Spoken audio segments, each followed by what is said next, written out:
আপনি আমাদের নোবেল জয়ী, আপনাকে আমরা সম্মানের সাথে বীরের সাথে বিদায় দিতে চাই।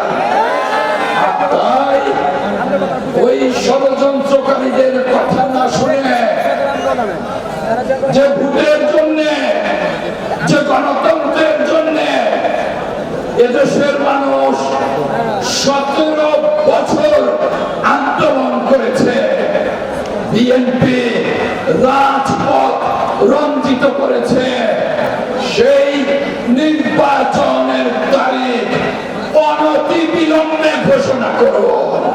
জাতীয় নির্বাচন চায়, তাদের পছন্দ মতো সরকার গঠন করতে চায়। কাজেই এই ব্যাপারে আমাদের কথা পরিষ্কার। আমাদের সামনে সাথে শ্রেণীর জোট করেছিল, ইসলামের কথা বলে আর সন্ত্রাসীদের লালন করে। বিএনপির সাথে যখন ছিল তখন ভাগ্যের কয়েকটা সিট জুটেছিল। 96 সালে এই পতিত স্বৈরাচার ফ্যাসিবাদের সাথে আন্দোলন করে নির্বাচন করেছিল, ভাগ্যে 3 সিট ছিল।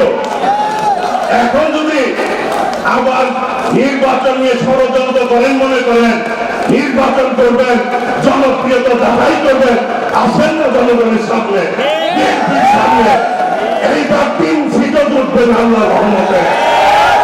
বাংলাদেশের মানুষ শহীদ রাষ্ট্রপতি জিয়াউর রহমানের ঘোষণার মধ্য দিয়ে এই স্বাধীন বাংলাদেশ করেছে। 30 লক্ষ শহীদের রক্তের বিনিময়ে, 2 লক্ষ মাহবুবের ইজ্জতের বিনিময়ে। কাজেই স্বাধীনতার বিপক্ষে যাদের অবস্থান, তাদের বাংলাদেশে স্থান হবে না।